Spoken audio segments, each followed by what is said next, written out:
Hi guys, and welcome to day number 11 of the 10-week shred. So today what I have for you is 10 exercises. We're really going to town on legs again, legs and glutes, and we have cardio through into there as well. We're going to do them 3 times through. So do you want to know what we're going to be doing today?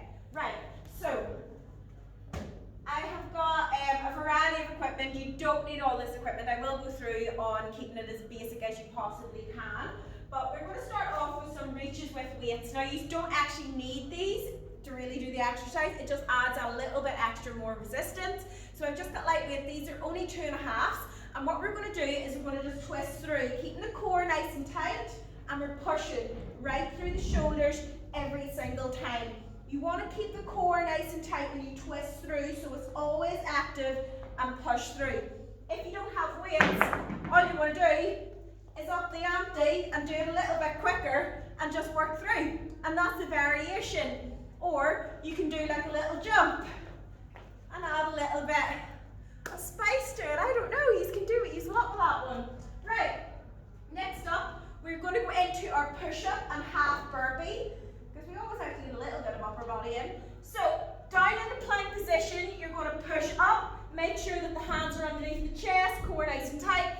Push up, jump in, out, down, jump in, out, down. Now, if you can't do your push-ups, you can go down onto your knees and you're just going to, same form, chest over the hands, up, into plank, jump in, out, or step in and out, down onto the knees again, up and down. If you're going down onto your knees, do not just drop down onto the knees. Control the movement and make sure you don't hurt your knees because you don't want to be banging any joints off the floor. Right, after that we're going to do a goblet squat. So, I'm using the kettlebell today for the pure fact that somebody was using the dumbbells. So, I've got a kettlebell today. I'm going to hold that up at my chest and I'm going to try to get as low as I can. Keeping the chest up. So into the glutes, push up again. And I'm not going the whole way up, that then I am taking the pressure off my glutes. I'm going to keep the tension every single time on my glutes. And again, if you don't have that, you can just use your barbell. Nice wide squat, and it's going to be the same form. Sit into it, just push up that you feel it in the glutes, down again, push up. And remember, push through the heel. The more you push through the heel, the more that's going to activate those glutes as well. Right, after that, we're going into our lunge and our press. So I've got one dumbbell. You just need one dumbbell for this. Opposite hand to opposite foot. You're going to lunge and press. Back, lunge and press. Keeping it on the same leg. So from the side, core nice and tight, body upright. Drive up, back again. Drive up. Now, if you've any knee problems, I would recommend maybe going into a reverse lunge and then press up. That's a wee bit confusing for me. So you can just into the lunge, then press up once you get going. I'm going to go forward because it just seems more natural. Next exercise, we're just simply change into the other side. You're going to lunge and press, lunge and press. And you don't want to take too big of a stride with your lunge. So you don't want to go out to here that you're really stretching. Just a nice right angle. Push through. And again, you don't want to go too close either. You want to make sure that when you go down, that knee's not going forward like that and the heel's not lifting. The heel's nice and flat on the floor and you're pushing up. Right. After that, we've got high knees. So we're going to drive the knees up nice and high. And just working through, pump the arms. We've done this 1,000 times. You want to get those knees up that you feel it in the tummy. After that, we've got skaters. So we're going to do our quick skaters. They're inside to side, and we're just jumping side to side. Just working through every single time. Getting that heart rate up as high as we can. Again, if you can't do the jump, simply step. Make it as fast as you can, working through. Right, what is next? Stiff leg deadlifts. The reason I do a lot of stiff leg deadlifts in these boot camps is that it's just one of those exercises that it's It's very simple for us to do with this equipment, and it's extremely effective for the hamstrings and the glutes. I can do the fluffy exercises, as I like to call them. They're just not going to be as good as the stiff leg deadlift, in my opinion. So even though sometimes we do a lot of the same exercises, that is the reason behind it, because they're just the best out of the lot. And I could do alternative ones. They're just not going to be as good as that stiff leg if it is performed correctly. Now, I'm doing it with dumbbells today.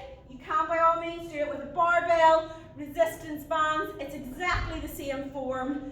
You just need to alternate the grip or whatever way you're working it. If it was with bands, you're going to be standing on the band and going up and down like that there. It's exactly the same form. You just might have to make a few alterations. So, always go through the hips. Push the bum back, slight bend to the knee. You don't want to bend the knees any more than that. The knees don't bend. And you just push the bum back, sitting right into the feet. At that point, you should feel a stretch. As soon as you bend your back like that, you will take the tension off your hamstrings. So back nice and straight, push the bum back, stretch your hamstrings, pull and squeeze, and down again. And I'm not pushing my hips out, that I'm going like this and taking the tension off. I'm keeping the tension every single time on the backs of the legs, and I'm just working through. And as well, with every exercise that you do, do not go hell for leather and go really, really, really fast. Do not be sitting going like this here. It completely changes the exercise. Muscle grows through time under tension. So the slower you go, the more that muscle is going to be under tension, and the harder that is going to be than if you go like this. You could be there all day with some exercises doing that, and that is why when we do core as well, I say slow it down, don't do it fast, you won't feel it the same. I would rather people get a few reps like that than going really fast and getting like 100 in 45 seconds. So slow it down, guys. Think about the muscle that you should be training. It will transform your training, definitely. Right, after that we are on to booty. So we are going to do our hip thrusts. If you don't have a bench, just do them from the floor, go into your glute bridges. But I've got a bench today, so I'm going to do it from a bench, or if you're lucky enough to have a hip thrust machine, like some people who are watching this, you can by all means use that there, and you can use your bands, or you can use a weight like I've got today. And as well, as I always say, if you are using a weight, I'm lucky enough to have these balls in the gym that don't hurt my hips. If you're using a weight, make sure that you put an ab mat or something underneath your hips, or else you're going to end up with nice bruises. And it's not nice, it's weird looking. So, slide down the bench. So about the bottom of your scapula is on the bench. You don't want your neck on this bench. About hip width apart with the feet, you're going to go down, push up, push those glutes out. So I'm pushing my glutes underneath. I'm not arching the back and pushing them really high. I'm just literally going up, squeezing the glutes down again, up and squeeze, and I'm concentrating every single time that I'm using those glutes. Again, push through the heels. If you push through the heels, it will transform that exercise. It will make you activate those glutes even more. Now, after that, let's go loading. We're going to do our bridge with abduction. Like I said, there's some exercises that just cannot be beaten, and again, hip thrusts for glute growth is just the best exercise that you're going to do for that, in a lot of people's opinions, not just mine. So we do them a lot. Just different variations of exercises. So make sure that that band is already tight, so the knees are already a little bit apart. Hip width apart with the feet. Back nice and flat. Bring those heels in. Push up. Kick out. Down again. Up. Kick out. Squeeze the glutes. And push through. And that is our 10 exercises, ladies. We are going to do that 3 times. We've got our 45 seconds on the clock. 15 seconds of rest, 29 minutes, 45 seconds. Are you ready? So get the tutorial off. It is time to get the workout on. Get your water and your towels ready. And I will see you in the workout.